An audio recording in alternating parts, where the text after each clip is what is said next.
News Ghazipur. उधर हरियाणा के पिंजौर के मंगनीवाला गांव में लोगों के स्वास्थ्य की जांच के लिए निःशुल्क मेडिकल कैंप लगाया गया।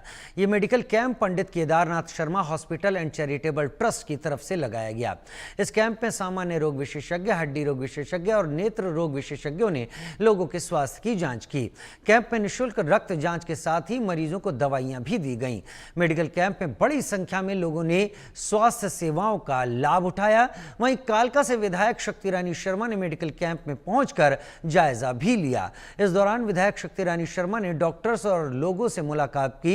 इस दौरान मेडिकल कैंप में स्वास्थ्य जांच कराने आए लोगों ने विधायक शक्ति रानी शर्मा का इस मौके पर आभार भी व्यक्त किया। तस्वीरें आप देख रहे हैं हरियाणा के पिंजौर में निःशुल्क मेडिकल कैंप के दौरान की।